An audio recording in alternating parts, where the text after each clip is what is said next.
Press the Lord. प्रभूच्या नावाला मी धन्यवाद देतो की देवबाप्पाने पुन्हा एकदा आपल्या परिवारात ही सुंदरशी वेळ दिलेली आहे की या वेळेमध्ये देवबाप्पाचा गौरव देवबाप आपल्या इच्छेने करून घेण्यासाठी पुन्हा आपल्या परिवारामध्ये आलेला आहे. प्रियांनो, देवबाप्पाला आपल्या विश्वासणाऱ्याची भेट घेतल्याशिवाय चैन पडत नाही. अखिल पृथ्वीवरच्या ज्या विश्वासणाऱ्यांसाठी त्याने आजच्या दिवशी भेट घ्यायचं ठरवलं त्यांची तो भेट घेतल्याशिवाय राहत नाही. आणि प्रभूचं कार्य असं आहे, तो एका सेकंदामध्ये अख्ख्या पृथ्वीवरच्या विश्वासणाऱ्यांना पाहू शकतो, कुटुंबाला पाहू शकतो, त्यांच्या मनातल्या योजना इच्छा जाणू शकतो. मन आणि अंतःकरण तपासणं हे सुद्धा एका सेकंदामध्ये प्रभू करू शकतो. या सर्व गोष्टी त्याला करणं संभव आहे, म्हणून त्याला सार्वभौम हे नाव आहे. सार्वभौम म्हणजे तो एका सेकंदात पृथ्वीवरील सर्वांना पाहतो आणि प्रत्येकाच्या हालचालीवर लक्ष ठेवतो. किती महान आहे आमचा देव. काही जणांना वाटतं जिथं देवबाप्पाचा आत्मा जातो ज्या परिवारात, त्या घरापुरतं देवबाप्पाचं लक्ष असतं. असं नाही. या समयाला ज्या ज्या ठिकाणी प्रार्थना चालल्यात, स्तुती आराधना चालली, वचन सेवा चालली किंवा गीतं गाण्याच्या माध्यमातून देवाला उंच केलं जात आहे, तिथं तिथं देवबाप्पाची उपस्थिती आहे.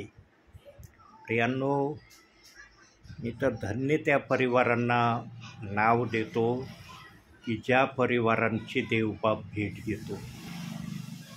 प्रियांनो, देवबाप्पाची भेट घेणं साधारण समजू नका, कारण अंतिम समयामध्ये काही जणांना वाटतं सेवकांनी आमच्या घरी प्रार्थनेला येऊ नये, आम्ही का प्रार्थनेत नाहीत का, आम्ही का चर्चला जात नाही का. काही जणांना सेवक घरी प्रार्थनेला आलेले आवडू नाही राहिले. मी असा सेवक आहे, मी खरं सांगितल्याशिवाय राहत नाही. प्रियांनो, माझ्याजवळ खरं बोलण्याची परिभाषा आहे. मी कोणाच्या मनधरणीचं कधीच बोलत नाही आणि कोणाला खुश करण्यासाठी तर मी कधीच काही बोलत नाही. मी फक्त माझ्या स्वर्गीय बापाला सतत खुश करण्याची इच्छा ठेवतो. तो जर खुश झाला तर मला समाधान होतो. तो जर खुश नाही झाला तर माझ्या मनाला काहीतरी हरवल्यासारखं किंवा हुरल्यासारखं मी स्वतःमध्ये अनुभवतो. प्रियांनो, तुम्ही पण प्रभूच्या नावात देवाने घेतलं, देवाला खुश करण्यासाठीच देवाने घेतलं आहे.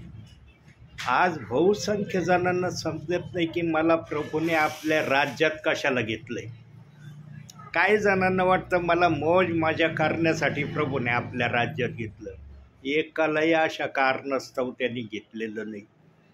हरेकाच्या मुखातून प्रभू स्तुती आराधना ऐकण्याची इच्छा ठेवतो. जेवढे देवाला स्तुती आराधना देतात ते देवाची किमान इच्छा तर पूर्ण करण्याच्या वाटेवर आहेत.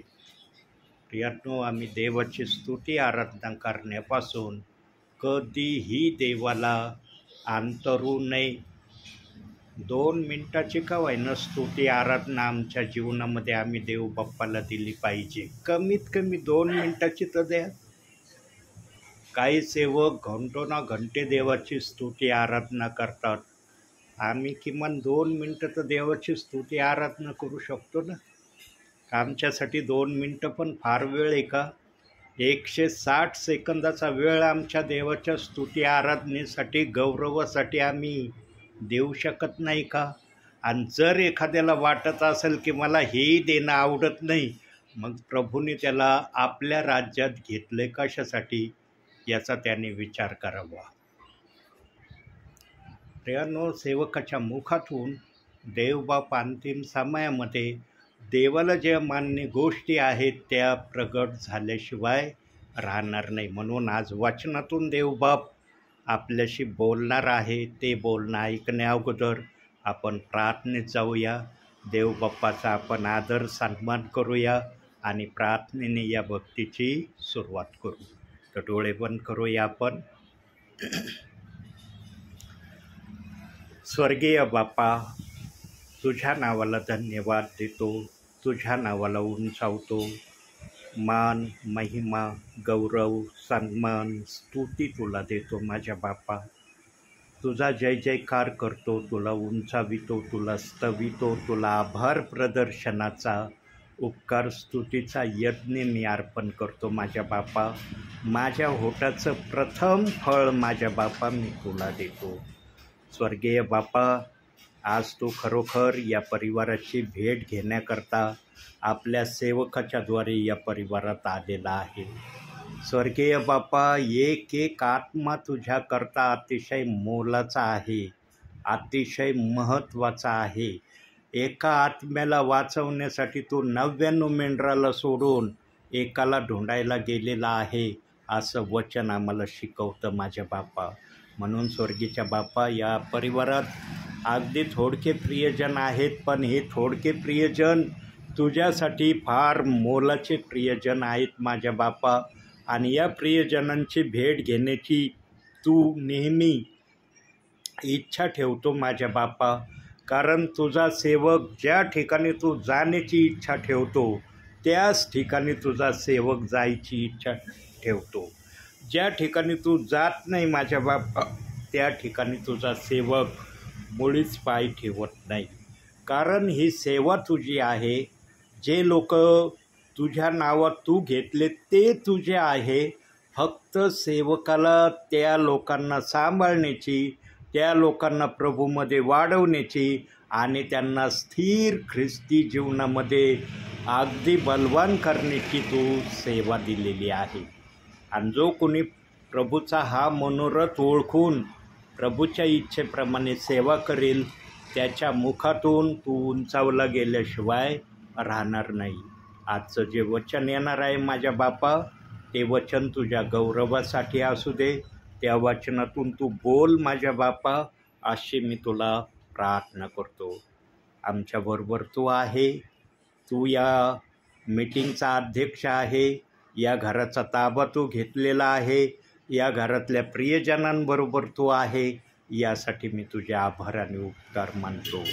मान, सन्मान, गौरव सर्व माझ्या बापा मी तुला देतो.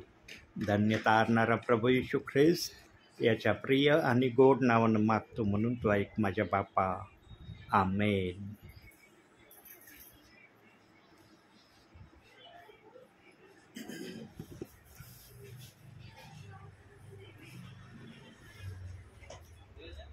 प्रियांनो,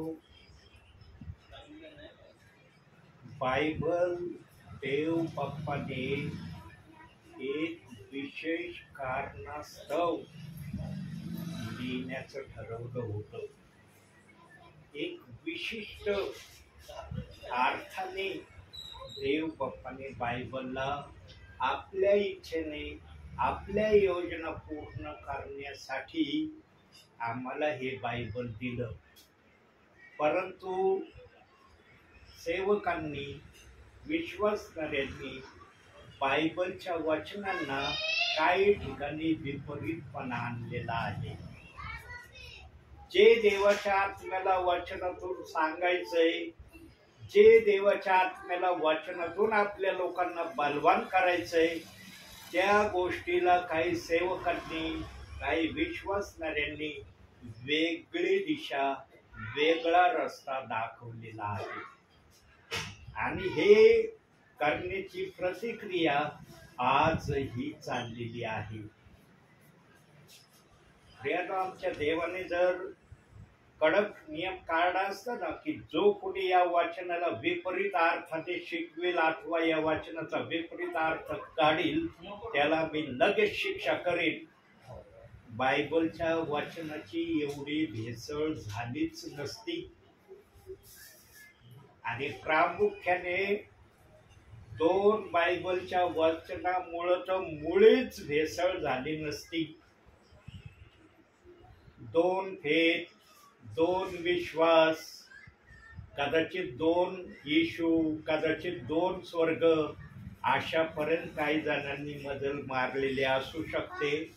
कारण दोन फेज जर बोलायला ते घाबरत नाही, दोन शिक्षण ते सांगायला भीत नाही, तर कदाचित पुढच्या गोष्टी पण त्यांच्या मनात असतील, पण लोकांकडे पाहून ते घाबरत असतील, म्हणून ते बोलायला तयार होत नसतील.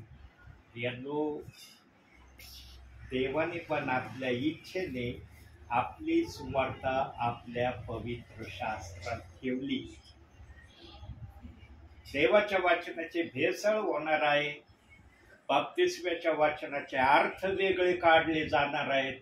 प्रियानो, पिता, पुत्र, पवित्र आत्मा आणि येशू ख्रिस्त सर्व तोच आहे,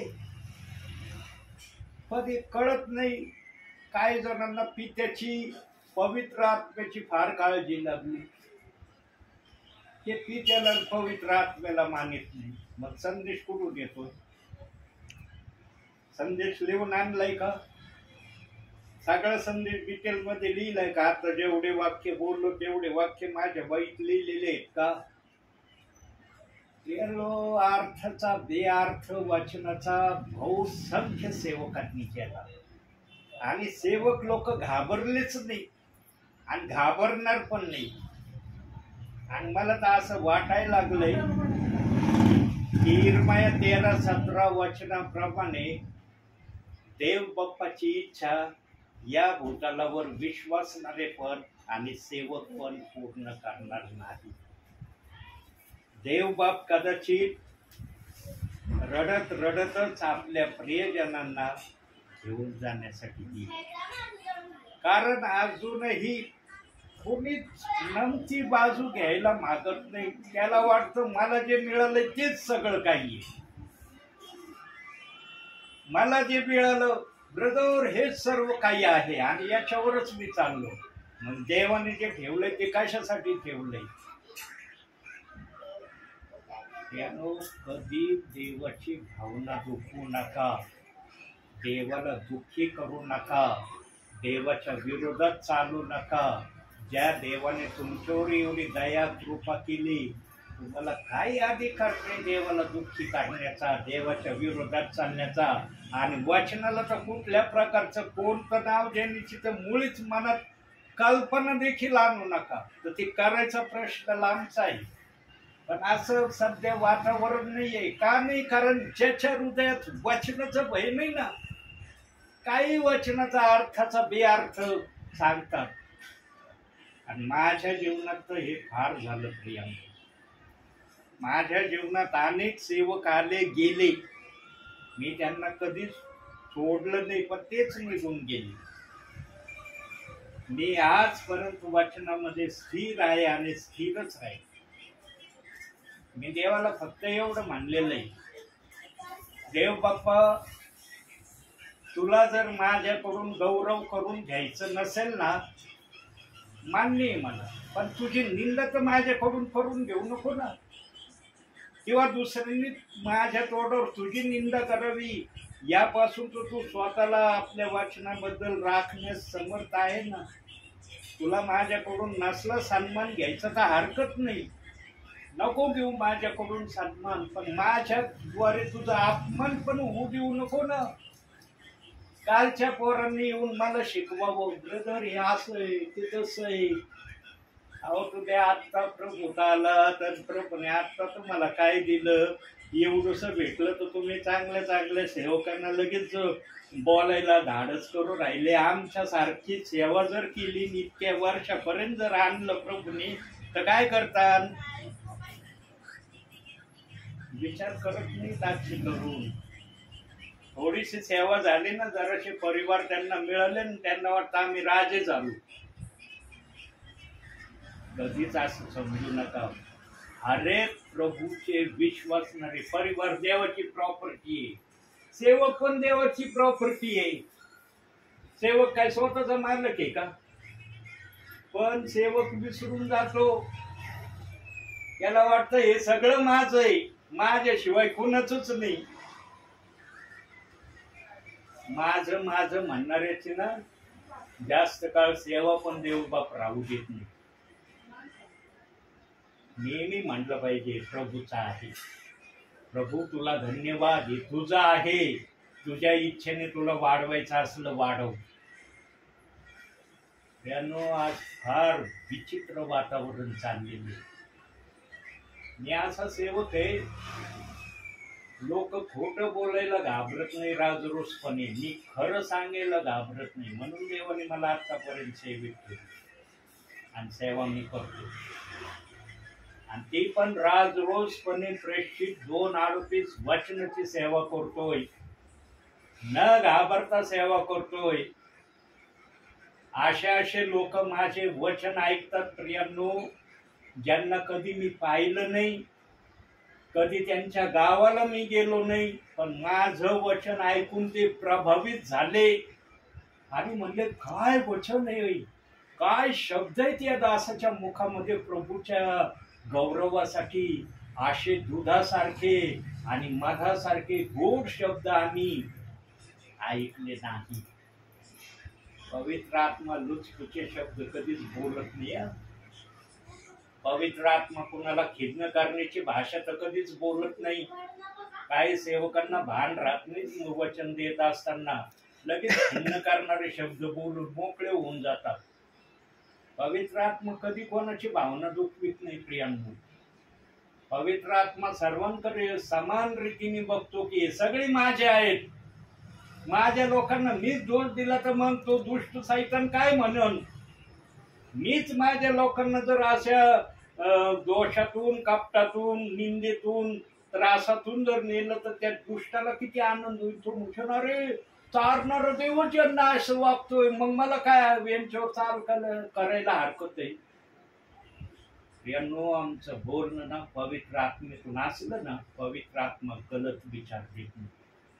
आणि एक असा महान विचार आज वचनातून देवबाप आपल्याला कळवणार आहे की ज्या विचाराला मी ट्रिनिटी फेजच्या सेवेमध्ये अनेक वेळेस या वचनातून बोललो आणि प्रेषित 2:38 वचनात आल्यावर पण काही वेळा मी या वचनातून बोललोय.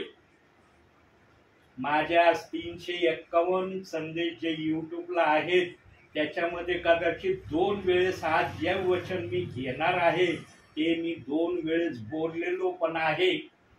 पण मला खात्रीने सांगता येणार नाही कितव्या नंबरच्या संदेशामध्ये याच वचनातून मी बोललो, हे मात्र मी सांगू शकत नाही. पण साधारणतपणे 2 वेळेस आज जे वचन तुम्हाला मी शेअर करणार आहे प्रभूच्या प्रेरणेने, त्या वचनातून मी बोललेलो आहे.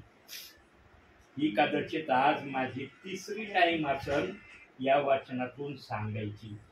मागील 2 वेळेस देवबाप कशा रीतीने बोलला ते जर मला विचारलं तुम्ही आज तर मला सांगता येणार नाही. पवित्र आत्मेने आठवण करून दिली तर सांगायला घाबरणार नाही. पण एवढं माझ्या बुद्धीला आकलन होत आहे की किमान 2 वेळेस तरी मी या वचनातून मागील संदेशात बोललोय. कमीत कमी 2पेक्षा अधिकही असू शकतील, पण एकच वेळेस बोललोय ना आताची 2री टाइम आहे असं मी म्हणू शकत नाही. तर काढूया आपण ते वचन. योहान कृत शुभवर्तमान 8वा अध्याय 32वं वचन. तुम्हा सत्य समजेल व सत्य तुम्हा स्वतंत्र करेल. यांना आज अनेकांना सत्य समजलंच आणि पवित्र आत्म्याने सत्य समजावून सांगायची तयारी केली, पण त्यांची ऐकण्याची इच्छा नव्हती. काही जणांची ऐकण्याची इच्छा का नाही झाली? कारण काही जणांना ना फक्त मोठी भीड आपल्या बरोबर असावी याची फार आवड आहे. मोठी भीड माझ्या बरोबर पाहिजे. मग ते मोठी भीड जसं म्हणून ना तसं पाळक वागण्याची तयारी पण दाखवतो. पाळकाने नेहमी लक्षात ठेवलं पाहिजे देवाची काय इच्छा आहे ती पूर्ण केली पाहिजे. देवाने सर्वात पहिली इच्छा पाळकाला आपल्या वचनातून कळवलेली आहे आणि पाळकाने जर ती इच्छा आपल्या ध्यानामनात जर ठेवली ना सेवेमध्ये, तर मला नाही वाटत की पालक बुद्धीच्या प्रेरणेने कधी देवाच्या वचनाचा विपरीत अर्थ इतरांना सांगण्याचं धाडस करेल. पवित्र आत्मा तर कधीच ही गोष्ट करत नाही आणि करणार पण नाही. जेव्हापासून मी प्रेषित 2:38 वचनामध्ये आलो ना, पवित्र आत्म्याने मला बोध आणि इशारा दिलाय. मी सांगत तेच बोल. समोरचा कसं पण त्या वाक्याचा अर्थ घेऊ, तो कसाही चालू, त्याच्याकडे लक्ष देऊ नको. मला काय पसंत आहे ते बोलून मोकळं हो. कारण न्यायाच्या दिवशी प्रत्येकाला मी उभं करणार आहे. न्यायाच्या दिवशी प्रत्येकाच करून मी हिशोब घेणार आहे की माझा दास मी पाठवित होतो, तो सरळरित्या तुम्हाला वचन सांगत होता, पण तुम्ही ते सरळरित्या वचन ग्रहण नव्हते करत. लगेच वाकडे तिकडे मार्ग त्या वचनाचे तयार करायचे आणि सेवकाला लगेच बोलूनही मोकळे व्हायचे. कोणती स्ट्रिक्ट ऑर्डर देव बाप्पाने सेवकाला दिली ते आपण वचनातून पाहूया. मी असा सेवक आहे, मी वचनाचे पुरावे दाखवल्याशिवाय कोणताही विचार ठेवीत नाही आणि बोलतही नाही. प्रेषितांची कृत्य 4 अध्याय 12 वचन.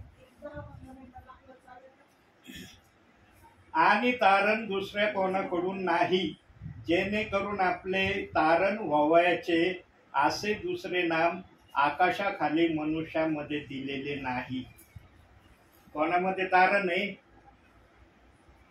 तारण कोणामध्ये?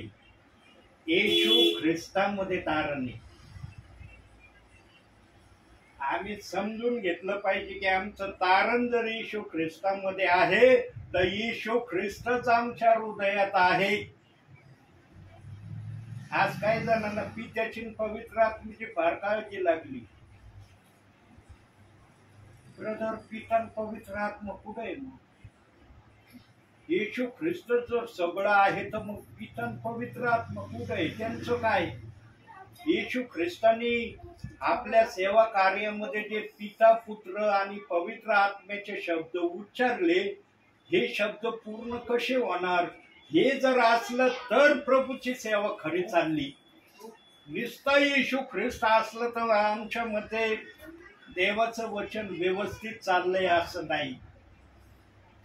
देवाच्या आत्म्याला माहित होतं की माझ्या वचनाची निरनिराळ्या प्रकारे मानसिकरित्या हानी होणार आहे. माझ्या वचनाची हेळसाळ होणार आहे. माझ्या वचनाची भेळ होणार आहे. माझं वचन विपरीत करून सांगितलं जाणार आहे. माझ्या वचनाच्या विरोधात चालणारे नेहमी माझ्या वचनाला धिक्कारून माझ्या नावामध्ये चलत राहिलेले मी पाहणार आहे. किती काय विधान पवित्र आत्मा सांगू शकतो. येशू ख्रिस्ताला जर आमच्या जीवनामध्ये आम्ही व्यवस्थितरित्या जागा दिली नाही ना, समजून घ्यायचं न्यायाच्या मार्गावर तुम्ही चालला. न्याय तुमचा वाट पाहत आहे. पण जो येशू ख्रिस्ताच्या सांगण्याच्या वाटेवर चालल त्याचा न्याय पण देव बाप्पाने न करण्याचं ठरवलं. देव बाप्पाने कुठंही बायबलमध्ये वचनाच्या विरोधात चालण्याची मान्यता दिली नाही. वचनाला दोष लावण्याची परवानगी दिलेली नाही. आणि वचनाच्या विरोधामध्ये अपशब्द बोलण्याची तर कधी मान्यता नाहीच. आज किती जण प्रेषितांची कृत्य 2 अध्याय 38 वचन मानते? किती जण मानते? हे वचन म्हटलं की मग ते 28-19 वचनाचं काय करायचं? आणि येशू ख्रिस्तांनी तर राजरोसपणे आपल्या सेवा कार्यामध्ये सांगितलं, जाऊन तुम्ही राष्ट्रातील लोकांस शिष्य करा, त्यास पित्याच्या, पुत्राच्या व पवित्र आत्म्याच्या नामाने बप्तिस्मा द्या, आणि पहा युगाच्या समाप्तीपर्यंत मी सदोदित तुमच्या बरोबर राहील. जर हे 2 वचन समजले असते ना तर या 2 वचनाचा विपरीत अर्थ निघाला नसता. येशू ख्रिस्ताने बोललेले शब्द खोटे नाहीत. पण येशू ख्रिस्तांनी बोललेले शब्द काही जणांना कळले नाही. कळले असते तर आजपर्यंत त्या शब्दाच्या विरोधामध्ये चालणं झालं नसतं. मी वचनाच्या पुराव्यानिशी दाखवणारा सेवक आहे की देव बाप्पाच्या मनामध्ये आजच्या या क्षणाला आपल्या विश्वासणाऱ्यांसाठी, सेवकासाठी काय म्हणत आहे. माझ्याजवळ ठाम वचनाचे पुरावे, माझ्याजवळ वचन आहे म्हणून मी सेवा करत आहे. पवित्र आत्मा मला मार्गदर्शन करतोय म्हणून मी बोलत आहे. पवित्र आत्मा जर बोलणारा नसताना तर मी म केला असतं. इकडची भाषा तिकडं, तिकडची भाषा इकडं, आणि आणखी कोणती भाषा कुठं जोडली असती मला कळलं नसतं. पवित्र आत्मा कधीही गलतरित्या बोलत नाही. पवित्र आत्म्याजवळ पळ काढायला जागाच नाहीये. तो सरळ भाषा बोलतो. म्हणून स्तोत्र संहितेत लिहिलंय, देवाचे वचन सरळ आहे. आणि देवाला सरळच लोक पाहिजेत. वाकडे तिकडे लोक देव बापना पसंत करतो, पण वाकडे तिकडे लोक नरकात पण देव बाप टाकीत नाही बरं का. त्याला ठेवा, देव बाप वाकडे तिकडे लोक पसंत नाही ना करत, तर देव बाप वाकडे तिकडे लोक नरकातही टाकत नाही. पण आजचे काही ब्रदर, काही सिस्टर, काही सेवक वाकडे तिकड्या लोकांना लगेच नरकाचा रस्ता दाखवतील. अतिशय सोपा शब्द त्यांनी आपल्या मनात जपून ठेवलाय, हे वाकडे तिकडे नरकात जाणार आहे. देवाने सांगितलंय कोणाचा न्याय करू नका. तुम्हाला न्याय करण्याचा काय अधिकार नाही. जे लोक मी घडवले ना त्यांचं काय करायचं हे मी ठरवीन. तुम्ही कोणी त्यांना नरकाचा रस्ता दाखवणारे? तुम्ही जर त्यांचा न्याय करायला लागले तर मी कोणाचा न्याय करणार न्यायाच्या दिवशी?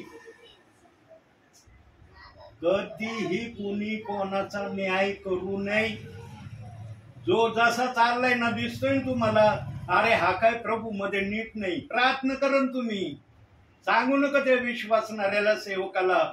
देवाकडे गुप्तरित्या प्रार्थना करा, प्रभू तो सेवक किंवा तो विश्वासणारा मला योग्य नाही दिसत. प्रभू तुझ्या वचनात मी तपासलं पण तो वचनाच्या बाहेर चाललेला आहे. एखादी प्रार्थना करा, सांगू नका कोणाला. अहो हे सर्वात आशीर्वादाचं कार्य आहे. एखाद्या आत्मेला वाचवण्यासाठी आम्हाला देवाने आपल्या राज्यात घेतलंय. एखादा गलत रस्त्यावर चालला त्याला आणखी गलत रस्त्यावर नका चालायला प्रोत्साहित करू. तू करतोस, फार छान करतोस, इतरांना पण असं करायचं शिकव. पाळक वर्ग काय करतात आज? हेच करतात ना. काही पाळक वर्ग हेच करतात. स्वतः प्रेषितांची कृत्य 2 अध्याय 38 वचन मानित नाही, इतरांना मानायला ते तयार होऊ देत नाही. नका मानू, ते काय तथ्य नाही त्या वचनामध्ये. आम्हाला माहिती ते वचन कसं आहे, काय आहे आम्हाला माहिती म्हणून सांगतो. जाऊ नका त्या वचनात. जो एखाद्या आत्म्याला देवाचं वचन ऐकण्यासाठी आडवील त्याचा फार भयंकर न्याय होणार आहे. म्हणून येशू ख्रिस्त आपल्या सेवा कार्यामध्ये म्हणायचा, तुम्ही स्वर्गात जात नाही, जे स्वर्गात जायला इच्छुक आहे त्यांना तुम्ही आडकाठी होता. डिसिजन घेणं तुमच्या हातात. तुम्ही जर तुमच्या मनाचा निर्णय पक्का केला ना, मी कोणत्याच सेवकाचा, कोणत्याच विश्वासणाऱ्याचा गलत निर्णय ऐकणार नाही, त्या प्रकारे चालणार नाही. फार आशीर्वाद तुमच्यासाठी वाट बघते दारामध्ये. कधी दुसऱ्याच्या सांगण्याने चालू नका, देवाच्या वचनाच्या सांगण्याने चाला. देवाचं वचन कधीच चुकीचा मार्ग, चुकीचा रस्ता, चुकीची दिशा तुम्हाला दाखविणार नाही. पण देवाच्या वचनाने चालण्यासाठी पवित्र आत्मा तुमच्यामध्ये येत आहे का हे पण तपासल्याशिवाय राहू नका.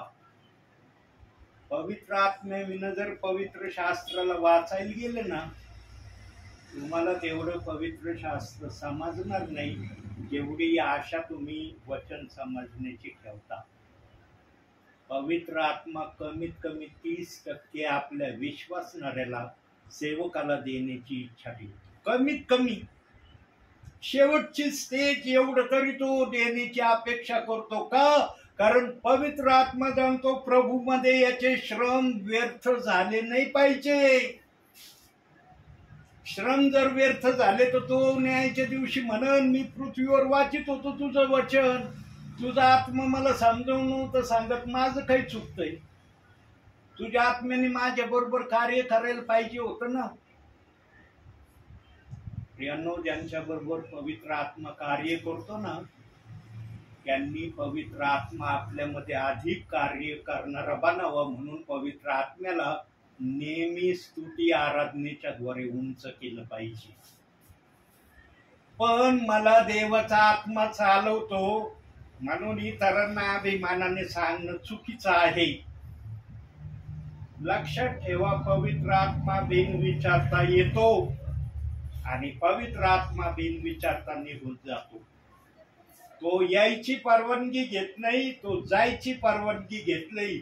जो सेवक विश्वासणारा नम्रतेने प्रभूमध्ये चालेल, पवित्र आत्मा कधीच त्याच्या हृदयातून निघून जाण्याची इच्छा ठेवत नाही.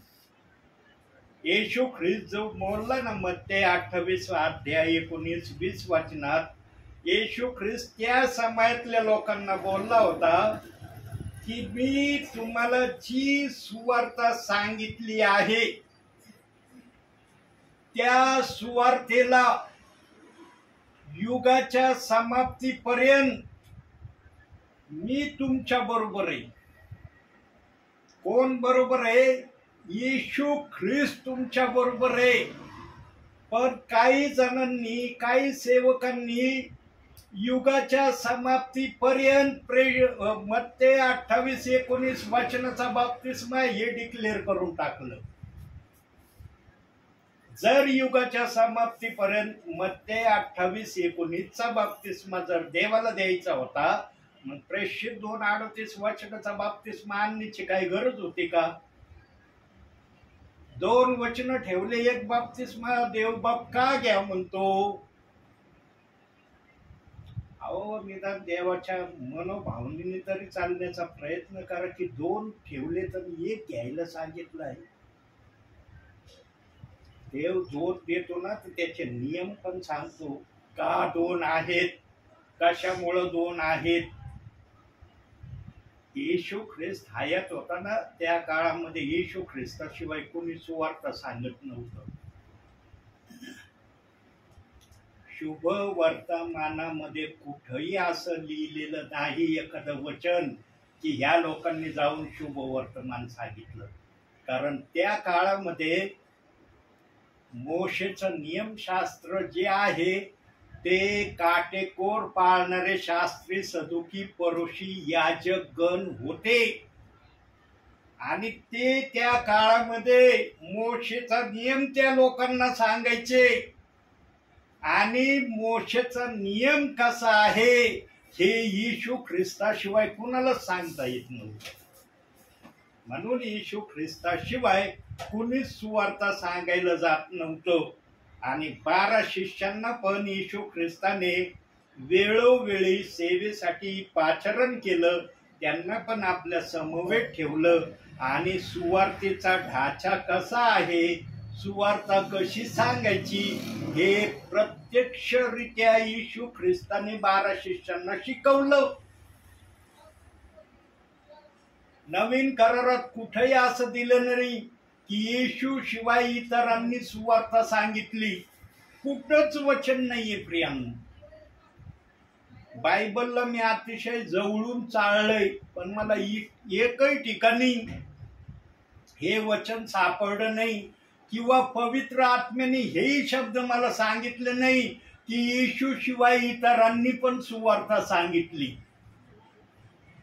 आतापर्यंत मला नाही पवित्र आत्म्याने असं सांगितलं किंवा दाखवलं. भविष्याचं मला नाही माहिती. प्रियांनो, पवित्र आत्मा बोलणारा आत्मा आहे. वेगवेगळे कार्य आहेत पवित्र आत्म्याचे. पण करणारा तो एकटाच आहे.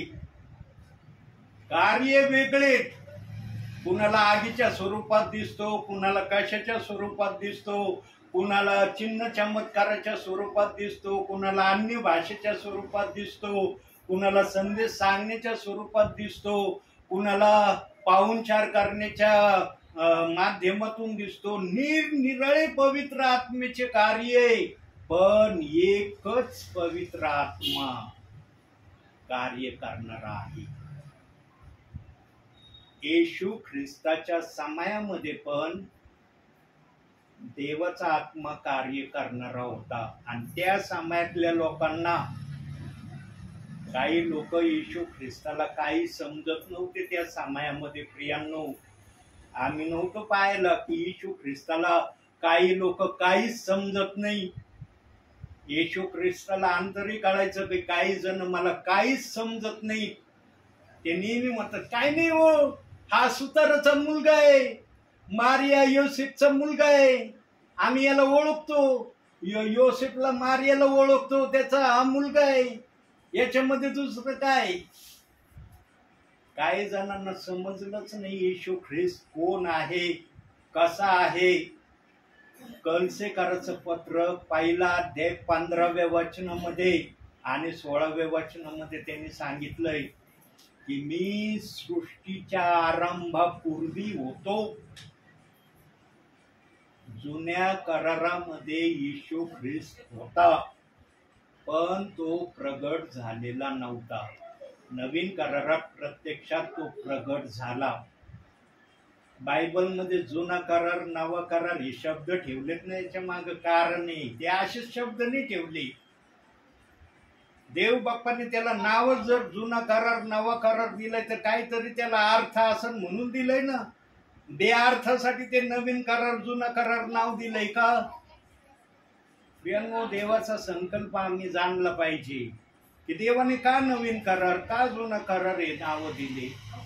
देवाला हे शब्द ठेवायची आवश्यकता का पडली. सर्व इथून तिथून जर एक सारखं होतं तर मग नवीन जुनं मानण्याची देवाला इच्छा का झाली. आम्ही समजलं पाहिजे काही गोष्टींना पवित्र आत्म्याच्या मनातल्या आम्ही समजल्या पाहिजे. आम्ही जर त्या समजलो ना, आम्हाला पवित्र शास्त्र सुलभरित्या देव बाप समजू देईन आणि सेवा आमच्याकडून होईल. सेवा झाली पाहिजे सेवकाकडून. सेवकाचं सर्वप्रथम कार्य सेवक करणं हे आहे की त्याने एक तरी परिवाराला प्रत्येक दिवशी सुवार्ता सांगण्याचं लक्ष ठेवलं पाहिजे. जर तो सुवार्ता सांगत नाही तर बायबलमध्ये करंथीकराच्या पत्रात 9व्या अध्याय 16व्या वचनात सांगितलंय. मग मागील संदेशात देवबाप बोललाय की त्या वचनात 16व्या वचनात प्रभू कसा बोललाय. मग प्रियांनो, सत्य तुम्हाला समजेल म्हणजे काय. येशू ख्रिस्त म्हणला होता त्या समयातल्या लोकांना, मी जरी या जगातून गेलो तरी चालेल, पण जे तुम्ही माझं वचन ऐकून प्रभूमध्ये आहात ना, तुमच्या बरोबर मी युगाच्या समाप्तीपर्यंत राहीन. तुम्ही या जगातून निघून जरी गेले तरी मी तुमच्या बरोबर राहीन. हे त्याला त्या वचनातून सांगायचं होतं, शब्दातून.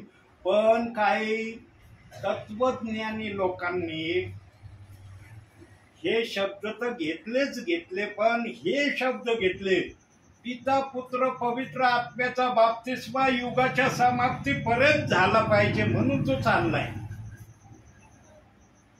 अख्ख्या बायबलमध्ये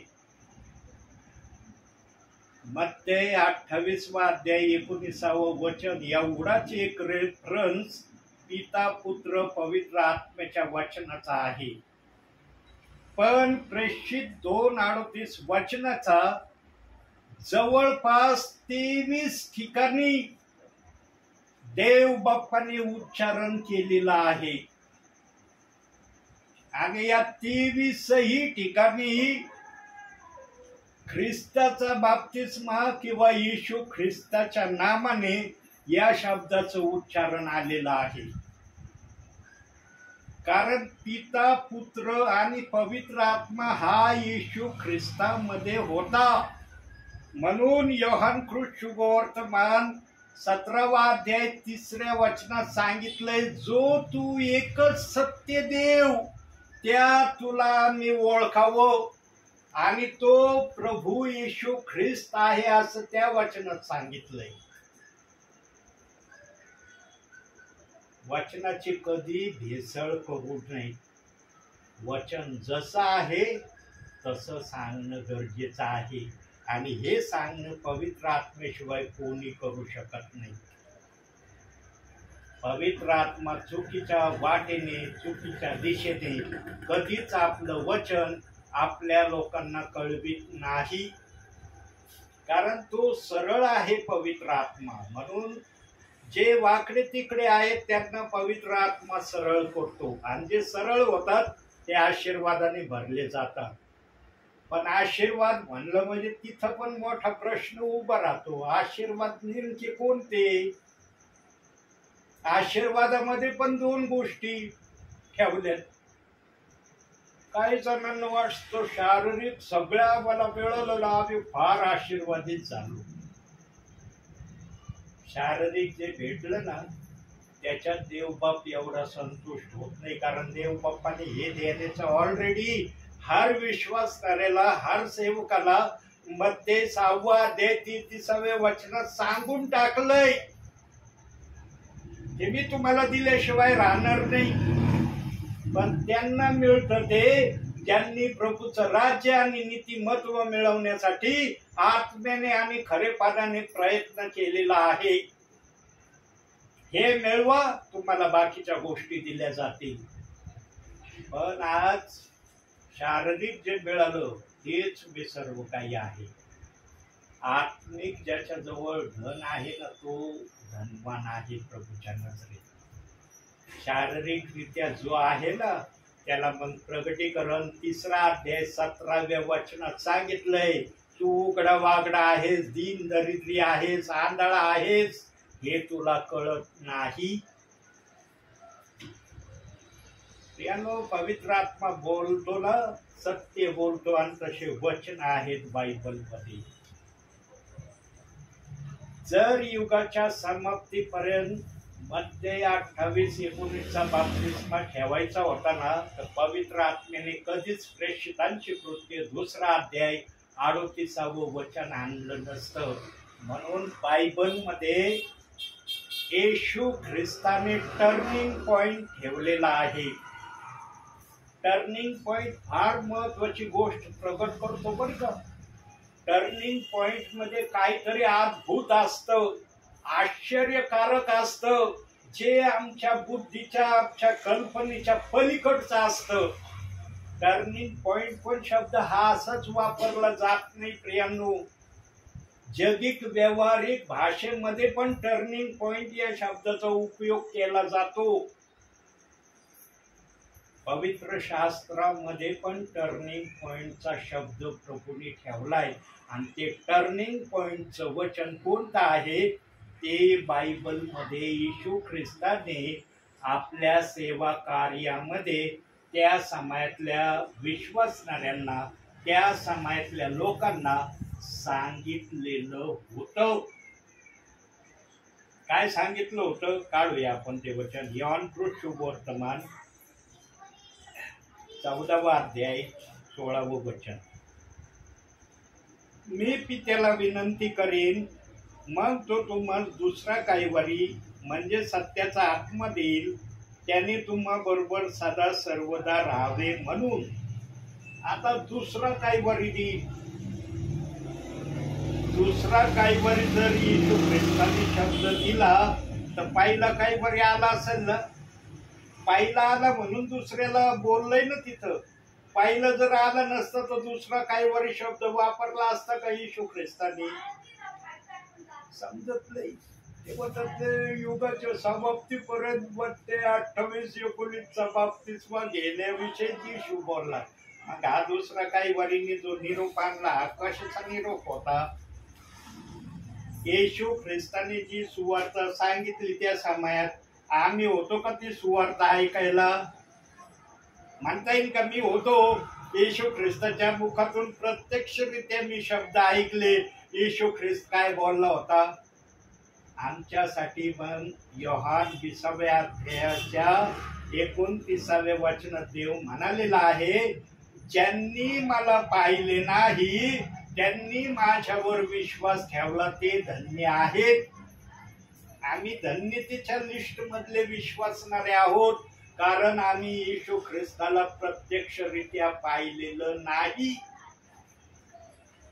आत्म्याने आणि खरेपणाने आम्ही विश्वास ठेवतो की येशू ख्रिस्त जे बोलला ते खरं आहे. येशू ख्रिस्त जगात आला होता हे पण खरं आहे. म्हणून आम्हाला देवाने धन्य हे नाव दिलंय. त्यानं समजून उमजून पवित्र आत्मा आपल्या विश्वासणाऱ्याला बोलण्याच्या द्वारे वचनाच्या द्वारे मजबूत करतो. पवित्र आत्मा लुचकुचीने ठेवत बरं का आपल्या विश्वासणाऱ्यांना. सामर्थ्यशाली विश्वासणारे बनावे ही पवित्र आत्मेची इच्छा आहे. म्हणून तो बोलत राहतो, सांगत राहतो. प्रियांनो, येशू ख्रिस्ता बरोबर 12 शिष्य सदोदित असायचे. घरदार, आई बाप, मुलं, भाऊ बहीण सगळं सोडून दिलं होतं त्यांनी. शेतीबाडी सोडून दिली होती. येशूच्या माग ते सतत चालायचे. म्हणून पेत्र म्हणला होता एक दिवशी, प्रभू तुझ्यासाठी आम्ही घरदार, शेत, आमचे भाऊ बहीण, आई बाप सगळे सोडून दिले, आम्हाला तू काय देशील? येशू ख्रिस्त पण त्यांना म्हणला, या युगी मी तुम्हाला याच्यापेक्षा अधिक भाऊ बहीण, माता पिता देईन. ज्या ज्या परिवारात ज्या ज्या ठिकाणी ते गेले त्या ठिकाणचे सर्व माता समान, वडील समान, भाऊ समान, बहिणी समान जे होते ते सर्व त्यांचे आप्तजन देव बाप्पाने तुमचे आहेत असं सांगितलं. आणि या 12 प्रेषितांना जगाची उलटा पालट करणार हे नाव देण्यापर्यंत देवाच्या आत्म्याने त्यांच्याकडून सेवा करून घेतली. ते शिष्य झाले, घरात बसत नव्हते. आम्ही शिष्य आहेत, घरात बसतो, आराम करतो. उन्हात अनात फिरायचे, पायी पायी प्रवास करायचे, जहाजानी जायचे. लांबचं ठिकाण जर असलं खूप दूरचं तर जहाजानी प्रवास करायचे.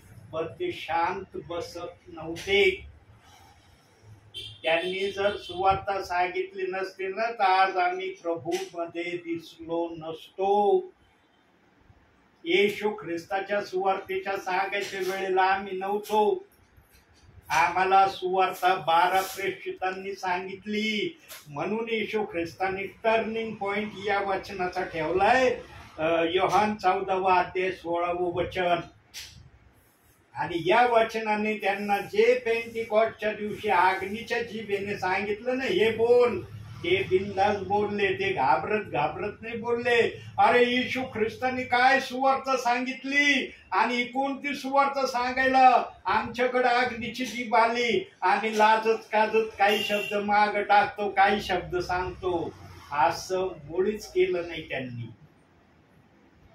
राजरोसपणे न घाबरता पवित्र आत्म्याने जे बोलायला सांगितलं ते बोलून मोकळे झाले. तोच पवित्र आत्मा याही समयामध्ये आपल्या लोकांना शिकवित आहे, सांगत आहे की जरी शिष्यांची सेवा थांबली पण शिष्यांच्या सेवेसारखे सेवकांना मी या समयामध्ये सेवेमध्ये उपयोगात आणायचं ठरवलंय. जो बायबलच्या वचनाला दोष लावित नाही ना प्रियांनो, तो देवाच्या सांगण्याप्रमाणे सेवा करणारा आहे. जो बायबलच्या एखाद्या वचनाला दोष लावतो किंवा दोषामध्ये राहतो आणि सेवा करतो, त्याला वरती देव बाप विचारणा केल्याशिवाय राहणार नाही. तू माझ्या वचनाला दोष का लावित होता किंवा मनामध्ये दोष धरून माझी सेवा का करत होता. इथं फार म्हणजे चाललंय. आणि विश्वास म्हणतो बघा ना ते असं करतात, बघा ना किती आशीर्वादित आहेत ते. जगातल्या गोष्टी भेटले म्हणून आशीर्वादित झाले. शारीरिक गोष्टीला तुम्ही आशीर्वाद झाले असं मान्य करता. आत्मिक किती आहे तुमच्याजवळ, त्याच्याजवळ आत्मिक असतं ना तो कधीही वचनाला दोष लावण्याची गलती करत नाही आणि करणारही नाही. गलती करणारे सगळेच होते, पण ज्यांना देव बाप्पाने सुधारण्याची संधी दिली ना ते सुधारल्याशिवाय राहिले नाही. यानो आम्ही नेहमी आमच्या जीवनामध्ये देवाच्या सांगण्याने चालण्याची इच्छा ठेवली पाहिजे. देवाच्या वचनाचा आमच्या इच्छेप्रमाणे कधीही त्या वचनाचा उपयोग करू नये. वचनाला जी भाषा बोलायची ना ती भाषा पवित्र आत्मा बोलल्याशिवाय पण राहत नाही. पण पवित्र आत्म्याच्या संगतीत तुम्ही आहात का? पवित्र आत्मा तुमच्या मुखातून बोलण्याची इच्छा ठेवतो का? येशू ख्रिस्ताच्या माग हजारोंची भीड असायची.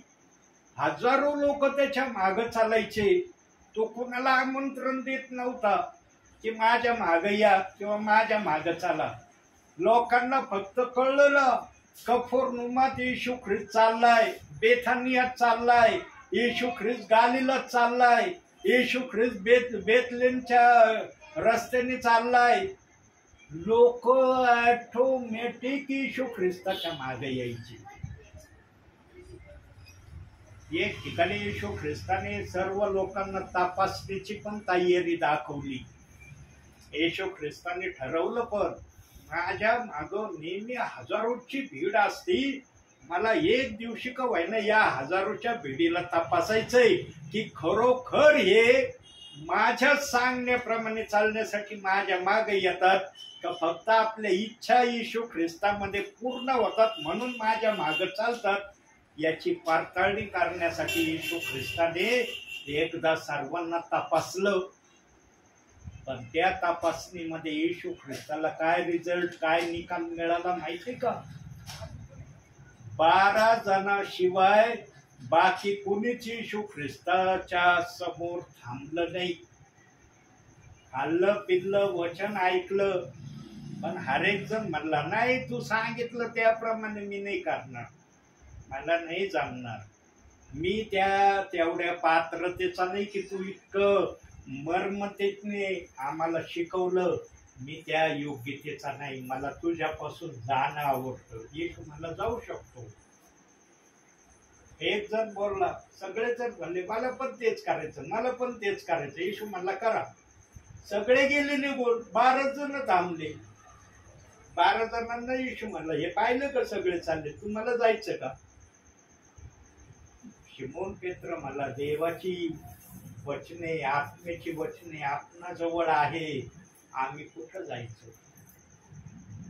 तेव्हा येशूने ओळखलं की माझ्या स्वर्गातल्या पित्याने यांना हे बोलण्याची प्रेरणा दिली. येशू ख्रिस्त आपल्या पित्याचा नेहमी सन्मान करायचा. तो आपल्या सेवा कार्यामध्ये बोलला पण मी पित्याच्या इच्छेशिवाय काहीही करत नाही, त्याची इच्छा पूर्ण करण्यासाठीच मी या जगात आलो. पण पिता कोण आहे, पुत्र कोण आहे, पवित्र आत्मा कसा आहे, आजपर्यंत काही जणांना समजूच नाही राहिलं. बस पिता पुत्र पवित्र आत्मा हे त्रैक्य असलेला तर सेवा आहे. बायबल मध्ये त्रैक्य नावाचा शब्द दाखवा. लिहिलंय का देवाच्या आत्मेने त्रैक्य नावाचा शब्द? पवित्र आत्मेने जर त्रैक्य नावाचा शब्द लिहिला नाही तर तुमच्या मुखात अत्रैक्य नावाचा शब्द कुठून आला? देव बाप्पाने 3 कार्यामध्ये या पृथ्वीवर राहण्याची इच्छा दर्शवलेली होती. अब्रामाच्या काळामध्ये पित्याचं कार्य झालं, म्हणून अब्रामाला अखिल राष्ट्राचा पिता हे नाव देण्यात आलं आहे ना. लिहिलंय ना मध्य उत्पत्ती 17व्या अध्यायाच्या 4थ्या वचनात. यानो पित्याचं कार्य तिथं झालं. नवीन करारात येशू ख्रिस्ताने पुत्राचं कार्य केलं. येशू ख्रिस्ताचं स्वर्गारोहण झाल्यावर ज्या अग्नीच्या जिभा उतरल्या, ज्यांना आत्म्याच्या जिभा म्हणतात, त्या आत्म्याच्या जिभा आजपर्यंत या पृथ्वीवर आहेत 120. आम्हाला माहिती पाहिजे पित्याचं कार्य कधी झालं, पुत्राचं कार्य कधी झालं, पवित्र आत्म्याचं कार्य कधी झालंय, कधी होत आहे. पण याला सेपरेटली नाव दिलं. पिता एक देव, पुत्र 2 देव आणि पवित्र आत्मा 3 देव, म्हणजे 3चा एक आमचा देव झाला. जी भाषा बायबल कधी बोलत नाही, जी भाषा बायबलचा आत्मा सांगत नाही. बायबलची भाषा काय सांगतो पवित्र आत्मा माहिती. एक वचन वाचतो. नवीन करारात भरपूर वचन दिलेत एक भाषेचे, पण एक वचन तुम्हाला दाखवतो. पहिले करंथीकराचं पत्र याचा 8वा अध्याय आणि याचं 4थं वचन.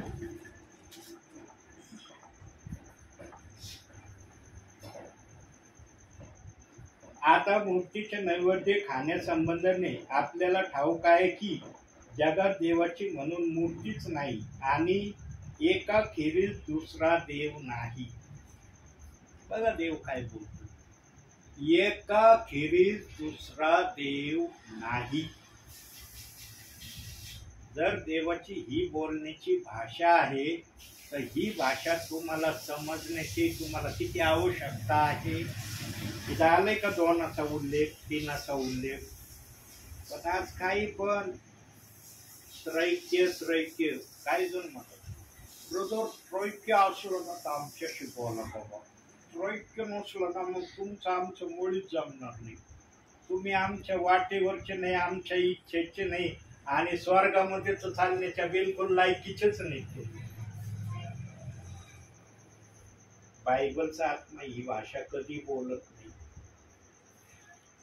म्हणून देवाने पण आपल्या इच्छेने आपली सुवार्ता बायबल मध्ये ठेवली आणि काय नाव दिले त्याला ते एक वचन दाखवतो. योहान शुभवर्तमान 10वा अध्याय 16वं वचन.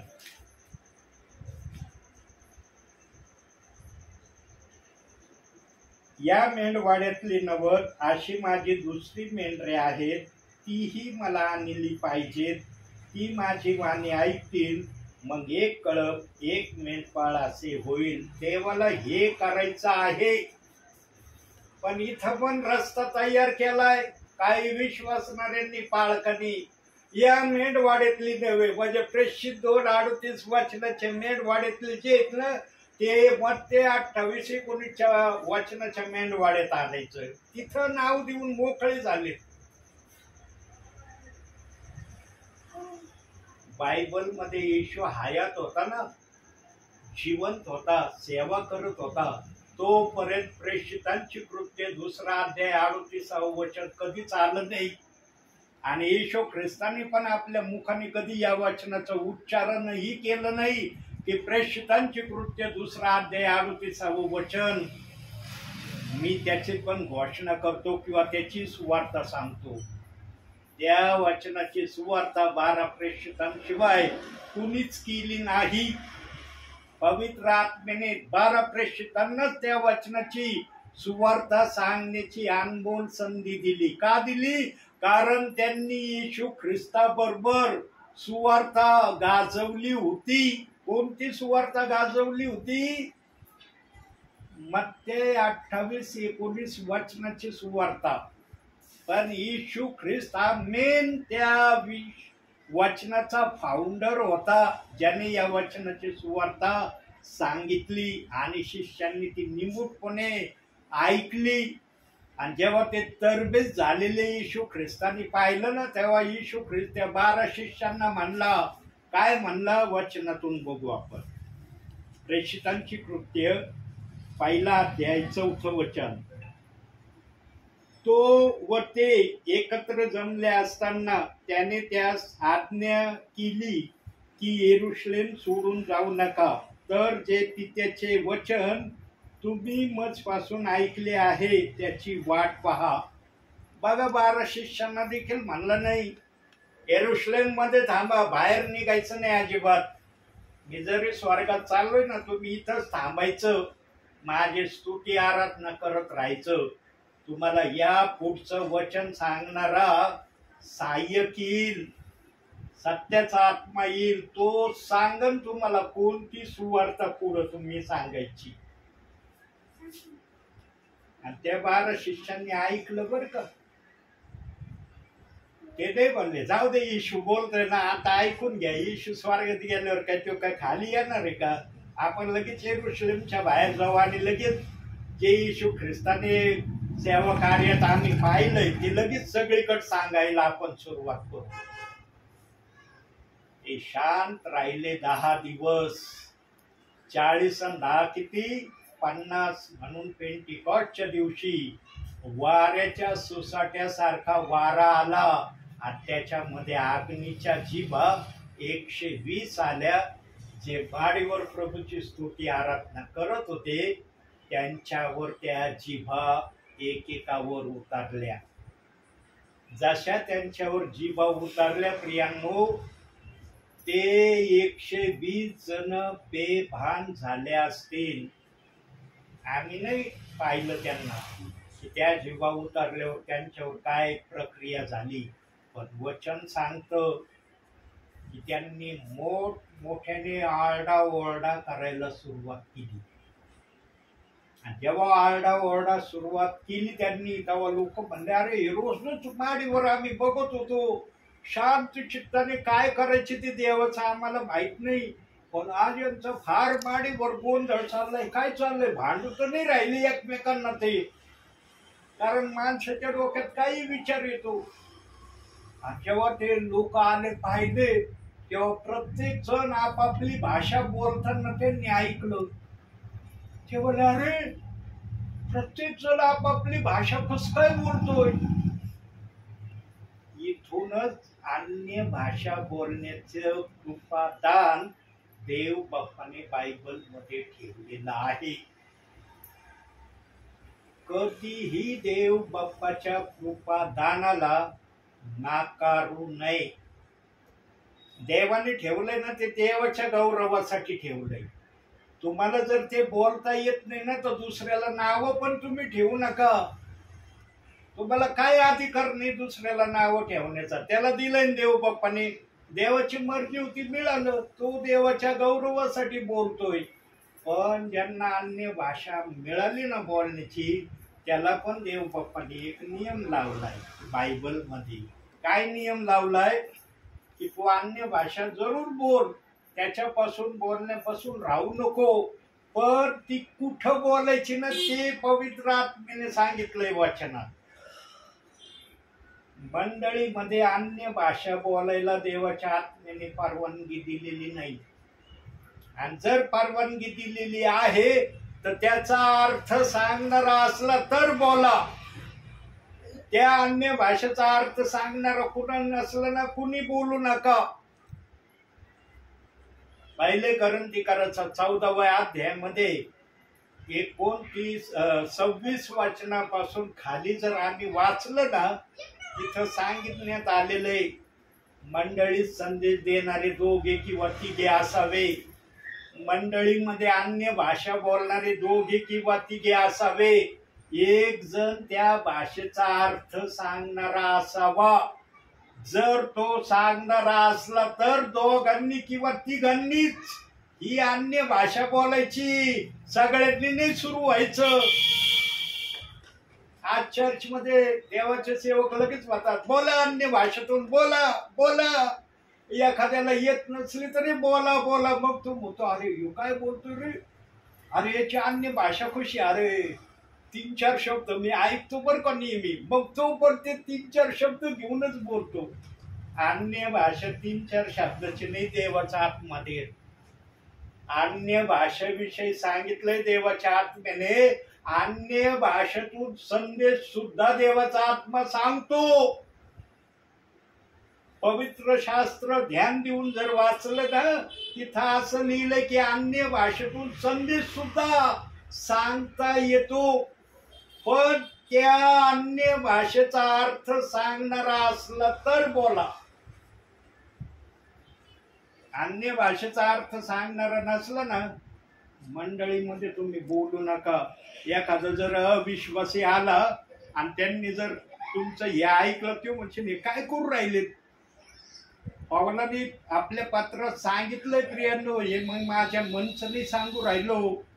आता आपल्या जवळ तेवढा वेळ नाही म्हणून मी ते वचन काढत नाही. पहिले करंतीकाराच्या 14व्या अध्यायात सांगितलंय, ध्यान देऊन वाचा तुम्ही तो अध्याय. तिथं सांगितलंय की मी 10,000 शब्द बोलण्यापेक्षा समजून उमजून 10 शब्द जर विश्वासणाऱ्याला सांगितले तर ते माझ्यासाठी हितकारक आहे. पण मी न समजणारे 10,000 शब्द बोललो ते माझ्यासाठी काय उपयोगाचे नाही. आणि मग एखादा अविश्वासी आला ना, त्याने जर तसा गोंधळ पाहिलं म्हणशील काय वेडे लोक ओढून राहिले. तू वेड्याशिवाय दुसरं समजणार नाही. त्याला काय माहिती तुम्ही काय करू राहिलं. त्याला देवाचं काय माहितच नाही. त्याला समजणाऱ्या भाषेत बोललं तर त्याला कळत की तुम्ही काय करू राहिले. पण तुम्ही त्याला न समजणाऱ्या भाषेत जर बोलले तो काय अर्थ घेईन तुमच्या बोलण्याचा. तुम्ही देवाचं गौरव करतात मान्य, पण त्याला काय कळणार आहे ते. वाचा तो अध्याय प्रियांनो. अगोदर आडात भरावा लागतं, 30% का व्हायना भरावं लागतं, तेव्हा पवित्र आत्मा म्हणतो आहे आडामध्ये मी मदत करतो. पावऱ्याने काढतो बोल तू ये. आड तुमचा रिकामा असला ना, पवित्र आत्मा काही नाही करू शकत नाही. पवित्र आत्मा म्हणणारे तुझा आडच रिकामा आहे, काय देऊ तुला, काय बोलू तुझ्याशी. नवीन असलं तर पवित्र आत्म्याला कळतं अरे नवीन आहे, तेव्हा पवित्र आत्मा आपल्याकडून देतो. पण एकदा का तो सेवेमध्ये वाढत गेला आणि त्यांनी काही तयारी प्रभूला नाही दाखवली, देव म्हणशील माझ्या उपस्थितीत राहून तू काहीच जमा नाही केलं, काय तुझ्याकडून सेवा करून घेऊ. सेवकाजवळ काही ना काही असलं पाहिजे. ते असल्याशिवाय देवबाप त्याला सेवेमध्ये उपयोगात आणत नाही. सेवक रिकामा पात्र नको आहे.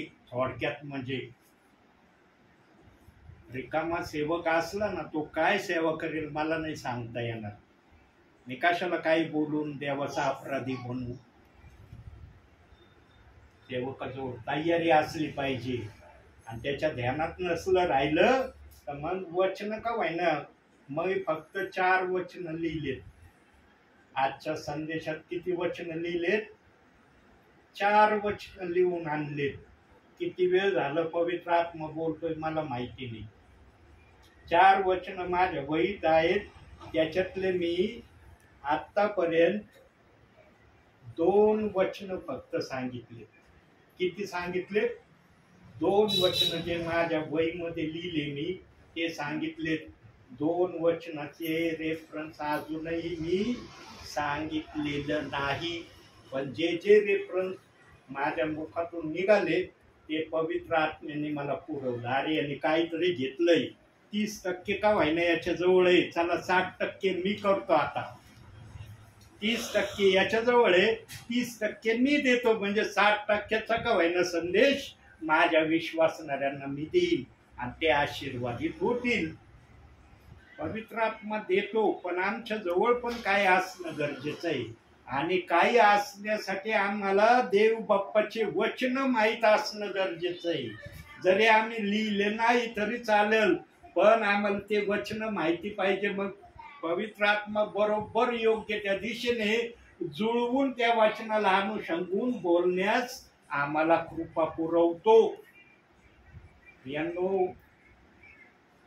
येशू ख्रिस्ताने 2 बाप्तिस्म्याचे वचन ठेवण्याचा जो अर्थ त्याने त्याच्या इच्छेने ठेवलेला आहे ना, तो अर्थ सर्वांना समजलेला नाही. म्हणून आज जे वचन जगामध्ये या पुढं सांगितलं जावं अशी देवाची इच्छा होती, ते वचन आजही सांगितलं जात नाही. मग प्रेषित 2:38 वचनाला नाव ठेवलं जात आहे. येशूने जे केलं ते खरंय, शिष्यांनी जे केलं ते आम्हाला पसंत नाहीये. शिष्यांनी केलं म्हणून तुम्ही ख्रिस्तात आलात. शिष्यांनी केलं नसतं तर येशू ख्रिस्ताची सुवार्ता सांगायला होते का तुम्ही? ऐकली का येशू ख्रिस्ताची सुवार्ता प्रत्यक्षरित्या?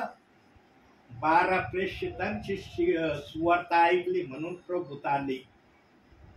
पण येशूने जे करायला नाही सांगितलं ते आजही चालले नाही ना. मग ते 28-19 वचनच घ्यायचं. प्रेषित 2:38 वचनाला काही डिमांड द्यायचं नाही, काही मानायचं नाही. त्या वचनामुळं स्वर्गात जाण्याची तुम्हाला देव बाप्पाने एकमेव संधी ठेवलेली आहे. ते असंच वचन नाही ठेवलं बायबलमध्ये. तुम्ही त्याला काय नाव दिलंय ना याला महत्व नाही. त्या वचनाच्या द्वारे तुमच्या जीवनात काय होणार आहे याला जास्त महत्व आहे. देवबाप तुम्ही काय त्या वचनाविषयी बोलता त्याच्याकडे लक्ष देत नाही. देवबाप जे त्या वचनाप्रमाणे करण्याची तयारी दाखवतात ना त्यांच्याकडे देवबाप लक्ष देतोय की खरखर माझ्या वचनाला मानणारे माझे प्रियजन. यानो समजून उमजून आम्ही प्रभूमध्ये चालणं गरजेचं आहे. आणि या सगळ्या प्रक्रियेसाठी अधीनतेमध्ये राहणं सर्वात महत्वाचं आहे. अधीनतेमध्ये जर राहिलं तर तुम्हाला चालता येईल. कारण ज्याच्या अधीनतेमध्ये तुम्ही राहता ना तो तुम्हाला शिकवेल कसं चालायचं. म्हणून बघा मेंढपाळ नेहमी पुढं असतो मेंढरांच्या. मेंढपाळ मेंढरांच्या मागं नसतो बरं का, पुढं असतो आणि मेंढर त्याच्या मागं चालतात. मग मेंढर विचार नाही करत मेंढपाळ कुठं घेऊन चालला. जिकडं जाईल ना मेंढपाळ तिकडं मेंढर लगेच निघतात विश्वासाने. म्हणून जे विश्वासमध्ये ज्याच्या अधीनतेमध्ये असतात ना त्यांनी विश्वासाने ज्याच्या अधीनतेमध्ये आहे त्याच्या अधीनतेमध्ये चालावं. पण जो अधीनतेमध्ये चालण्यासाठी देव बाप्पाने तयार केला तो देवाच्या इच्छा पूर्ण करणारा असला पाहिजे. देवाच्या इच्छेच्या विरोधात चालणारा नसला पाहिजे. हे एक फार महत्वाचं आहे. बायबलच्या आत्म्याने पॉझिटिव्ह पण सांगितलंय, निगेटिव्ह पण सांगितलंय. देवाला समर्पित असा सेवक नेहमी देवाची इच्छा पूर्ण करतो. तो कधीच वचनाचा सहारा घेऊन आपल्या योजना प्रगट करत नाही. त्याला कधीच देवाचा आत्मा असं करण्याची परवानगी देणार नाही. का पाऊल म्हणला मी बुद्धीचा संदेश सांगत, मी आत्म्याचा संदेश सांगत. का बोलला ही भाषा? यानो बायबलमध्ये सगळ्या गोष्टी दिल्या. फक्त आम्ही त्या पवित्र आत्म्याच्या उपस्थितीमध्ये आत्मसात करणं गरजेचं आहे. काही जण आज पवित्र शास्त्रालाच हात लावित नाही. मला बोलले बरोबर मला सगळं जमतं, पवित्र शास्त्राला स्पर्शच करायला जमत नाही. मी सगळं करण्याची तयारी ठेवतो पण जेव्हा पवित्र शास्त्राला स्पर्श करण्याची वेळ येते मला फार कंटाळा येतो किंवा जांभळी येते. मी ओळखतो मला त्या पवित्र शास्त्राला हात लावशी वाटू नये आणि नाही लावित ते हात. दिवसाची सुरुवात आहे ना पवित्र शास्त्राच्या वचन वाचण्याने केली पाहिजे. सर्वात पहिला सन्मान वचनाला दिला पाहिजे, दुसरा सन्मान प्रार्थनेला दिला पाहिजे आणि मग जे काही वचनात तुम्ही वाचलंय त्याप्रमाणे दिवसभरात चाललं पाहिजे. आज असं चाललेलंच नाही. आज काय चाललंय प्रत्येकाला माहिती आहे. मला जरी शब्दशः सांगता नाही आलं पण पवित्र आत्म्याला सगळं माहित आहे. कोण कशा प्रकारे चाललंय आणि काय करतोय. वचनाप्रमाणे वागण्याची तयारी आम्ही दाखवली पाहिजे. आणखी एक वचन पाहूया, त्यासाठी काढूया 1 पेत्र 3 अध्याय 21 वचन. बघा तिथं फार महत्वाचा शब्द देव बाप्पाने ठेवला आहे. 1 पेत्र 3 अध्याय 21 वचन. त्या पाण्याचा नमुना जो बाप्तिस्मा त्याच्या योगे देहाचा मळ दूर करणे नव्हे तर चांगले मन राखण्याचा देवाबरोबर करार करणे होय, तो आता येशू ख्रिस्ताच्या पुन्हा उठण्याच्या द्वारे तुम्हास तारीत आहे. येशू ख्रिस्ताच्या पुन्हा उठण्याच्या द्वारे तुम्हाला तारीत आहे. प्रेषितांची कृत्य 2 अध्याय 38 वचन. पण येशू ख्रिस्त जेव्हा मरणातून उठला त्यानंतर हे वचन आलंय, त्याच्या अगोदर हे वचन आलं नाही. शिष्यगण जरी येशू बरोबर होते पण त्यांना माहिती नव्हतं हे वचन सांगण्याची आम्हाला सेवा देव बाप देणार आहे. योग्य समयामध्ये देव बाप्पाने आपले कार्य, आपले वचन बायबल मध्ये ठेवले आहेत. देवाच्या मर्जीच्या बाहेर या बायबल मध्ये कोणताही शब्द नाही आणि कोणताही शब्द, कोणतंही वचन देवाने गलतरित्या आपल्या लोकांना दिलेलं नाही.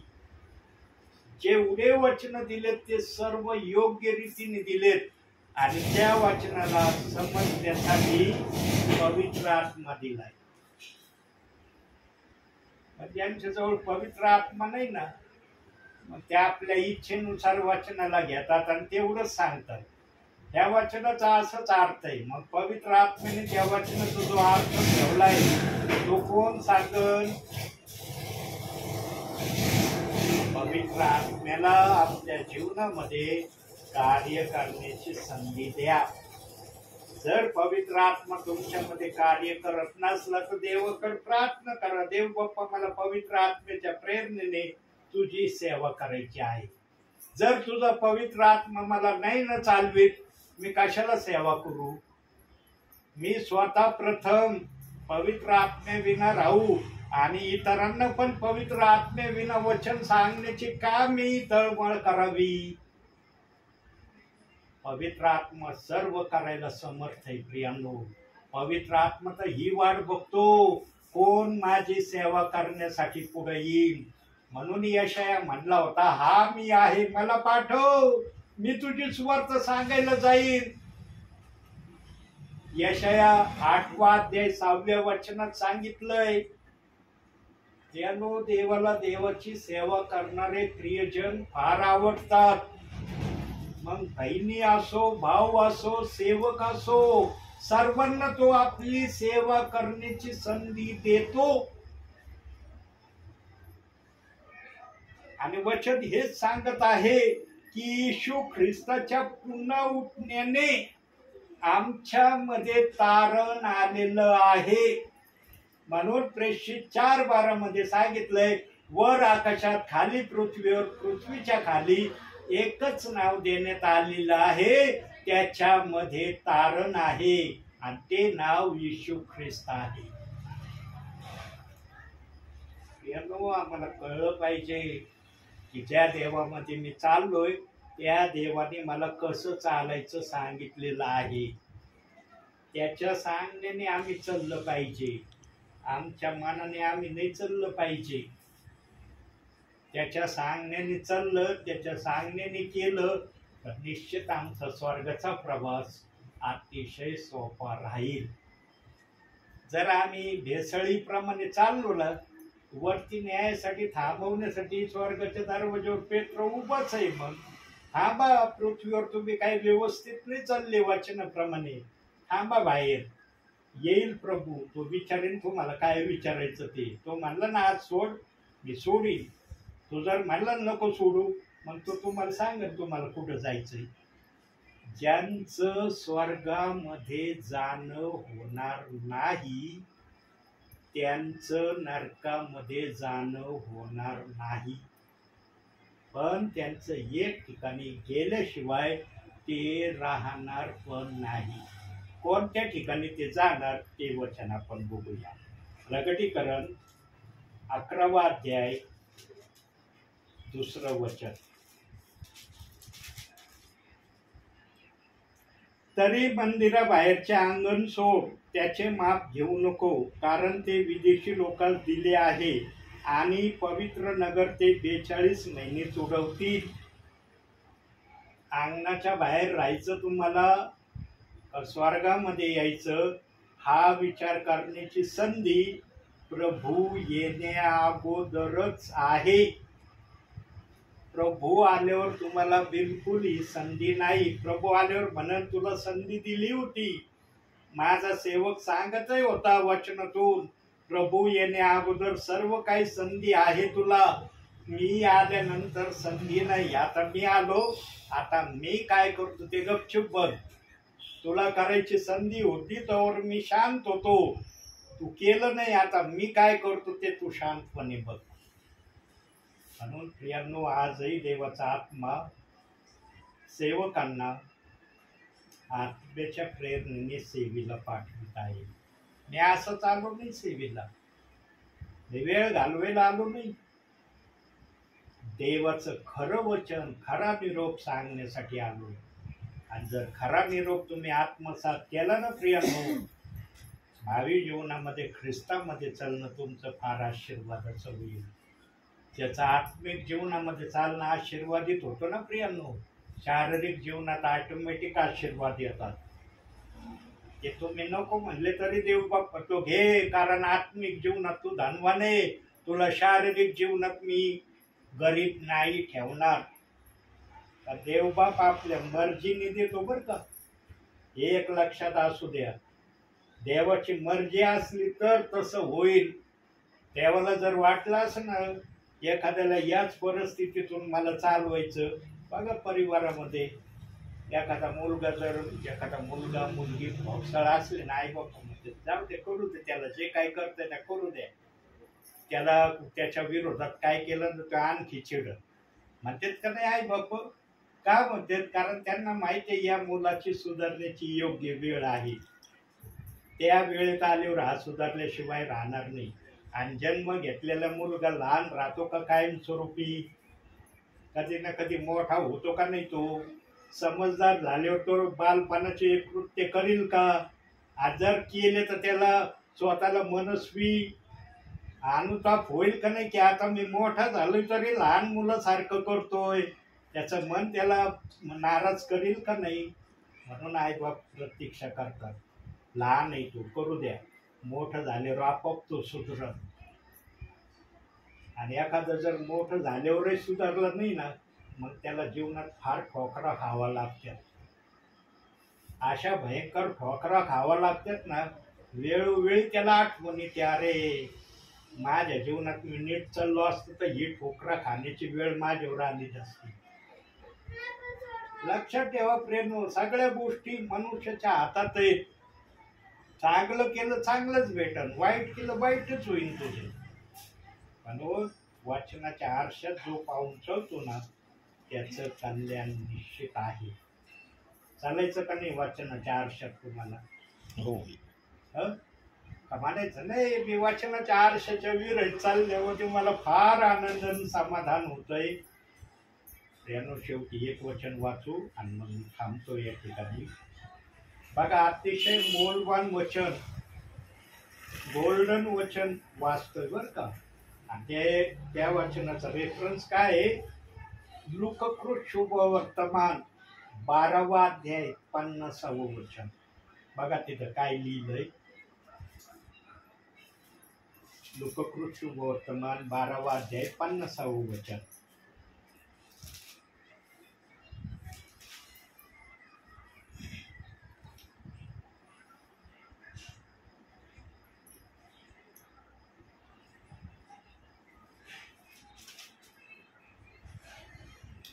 मला बाप्तिस्मा घ्यावयाचा आहे, तो केव्हा परिपूर्ण होईल अशा मोठ्या पेचात मी पडलो आहे. मला बाप्तिस्मा घ्यायचा आहे, पण मी पेचात पडलो. हे वचन कोणत्या बाप्तिस्मेच्या वचनाला दर्शवतंय माहिती का? बहुसंख्य जण आहे ना, मत्ते 28-19 वचनाचा दर्जा या वचनाला देतात, पण हे वचन त्या वचनाचा दर्जा देत नाही. हे वचन प्रेषित 2:38 वचनाला दर्जा देतात. त्याच्यात का पडा? कारण ते वचन अजून आलेलं नाही. जेव्हा येईल तेव्हा मी या वचनाचा बाप्तिस्मा घेईल. पण काही जण मत्ते 28-19 वचनालाच या वचनाचा दर्जा देऊन मोकळे होतात. देव बाप्पाने खबरदारीचे इशारे पण सांगितलेत आणि देव बाप्पाने खबरदारीमध्ये चालण्याचा मार्ग पण सांगितलाय. देव बाप काय करायला समर्थ आहे सांगा ना प्रियांनो. सर्व काही करायला समर्थ आहे. वचनाची जी लिंक आहे, वचनाला जे सांगायचंय ते पवित्र आत्म्याशिवाय कोणाला सांगता येणार नाही. आणि त्याच्याजवळ भरपूर काही गोष्टी या वचनातून तो सांगू शकतो, पण त्याची इच्छा असली तर. आमच्या बुद्धीने जर म्हणलं ना या वचनाचं, आमची बुद्धी लगेच म्हणाल येशू ख्रिस्त काय म्हणला होता? मत्ते 28-19 वचनात, जाऊन संपूर्ण सृष्टीतील लोकांस शिष्य करा, त्यास पित्याच्या, पुत्राच्या व पवित्र आत्म्याच्या नावाने बाप्तिस्मा द्या. या वचनाचा लगेच सन्मान देऊन मोकळे होते. पण हे वचन त्या गोष्टीला अनुसंधान नाही. हे वचन येणाऱ्या बाप्तिस्म्याविषयी आहे. म्हणून पहिला शब्द आलाय, मला बाप्तिस्मा घ्यायचा आहे. मी घ्यायला तयार आहे. मग पुढे काय म्हणतो? तो केव्हा परिपूर्ण होईल? केव्हा परिपूर्ण होईल म्हणजे तो येण्याची वाट हे पाहत आहे. आणि मग पुढं म्हटलंय हे घेण्याविषयी मी त्याचा पडेल बरं, कधी माझा याप्रमाणे बाप्तिस्मा होईल. प्रियानो, देवाच्या आत्म्याची भाषा आत्माच प्रगट करू शकतो. म्हणून तुम्ही अतिशय धन्य आहात प्रियांनो की देव तुमच्याकडे येतो, असं काय वचन तुम्हाला सांगून जातो की तुम्ही कधी मनात आणि ध्यानातही आणलं नसेल की आज आम्ही काय असं वचन ऐकणार आहोत. तुम्हाला तर प्रथम हेच माहीत असणार की देवाचे सेवक आज आमच्या घरात येतात किंवा नाही. मला देवाने सांगितलं ना, मी गेल्याशिवाय राहत नाही, म्हणून मी फोन करून येत नाही. फोन करून जर गेलो ना तर माझ्या मुखातून कसं वचन येईल मला माहित नाही. पण फोन न करता गेलो ना, मला खात्रीने म्हणता येतं की देव माझ्या मुखातून त्याच्या इच्छेप्रमाणे वचन सांगणार आहे. म्हणून मी आजपर्यंत सेवेमध्ये चाललो. म्हणून आजच्या छोट्याशा वचनातून देव तुम्हाला आणि मला भरपूर आणि भरपूर आशीर्वाद देव. आम्ही बंद करा. तुम्हीच